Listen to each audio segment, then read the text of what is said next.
Hello, good morning. Teresa McGallagher with our daily workbook lesson from A Course in Miracles. Thanks for joining me today for lesson 167. There is one life, and that I share with God. There are not different kinds of life, for life is like the truth. It does not have degrees. It is the one condition in which all that God created share. Like all his thoughts, it has no opposite.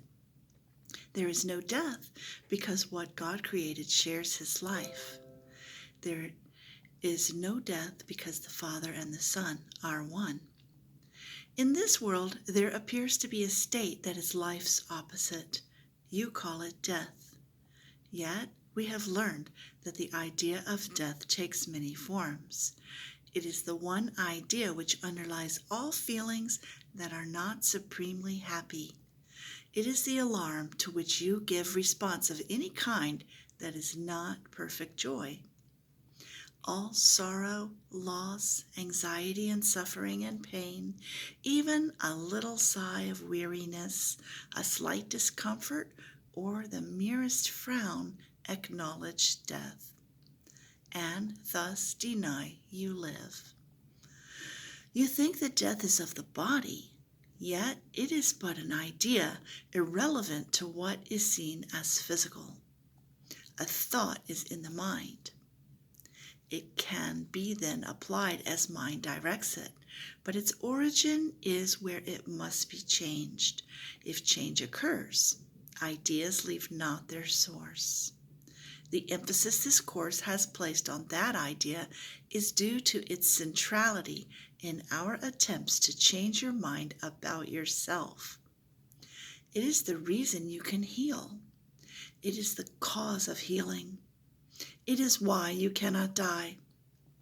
Its truth established you, its truth established you as one with God. Death is the thought that you are separate from your Creator. It is the belief conditions change.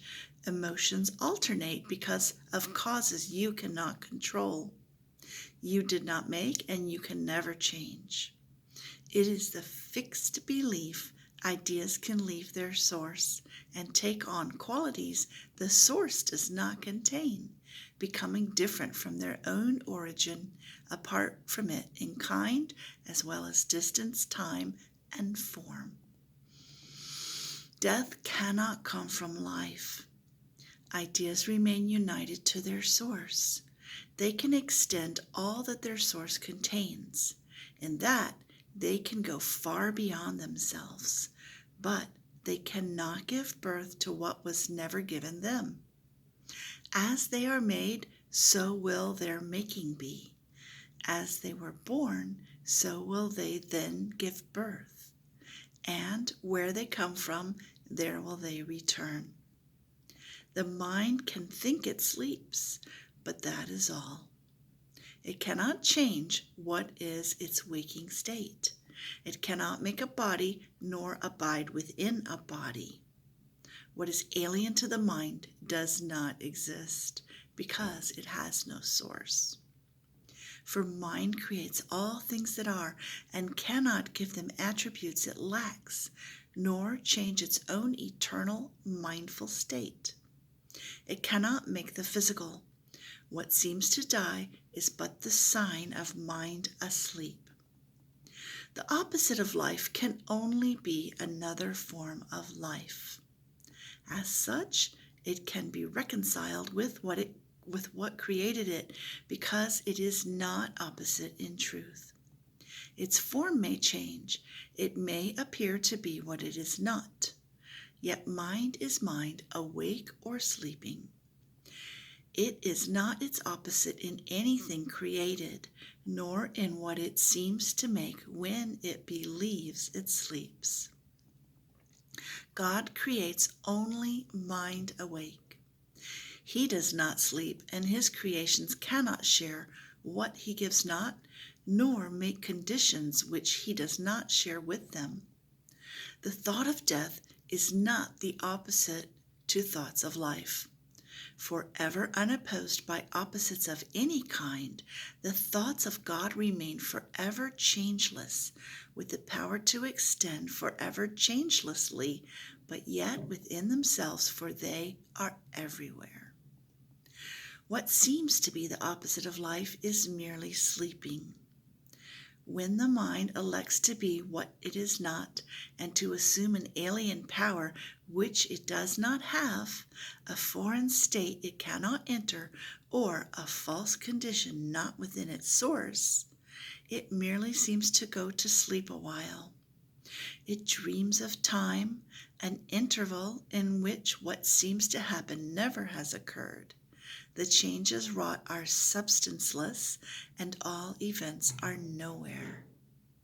When the mind awakes, it but continues as it always was. Let us today be children of the truth and not deny our holy heritage. Our life is not as we imagine it. Who changes life because he shuts his eyes, or makes himself what he is not because he sleeps and sees and dreams an opposite to what he is?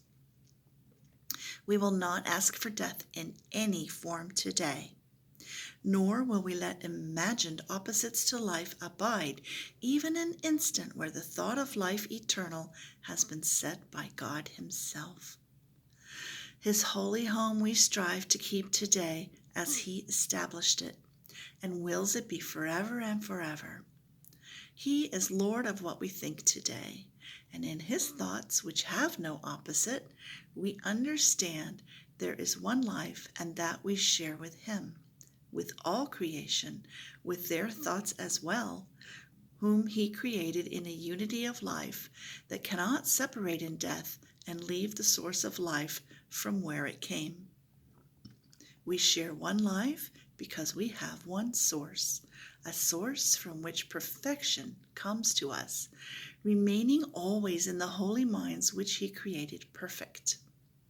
As we were, so are we now and will forever be.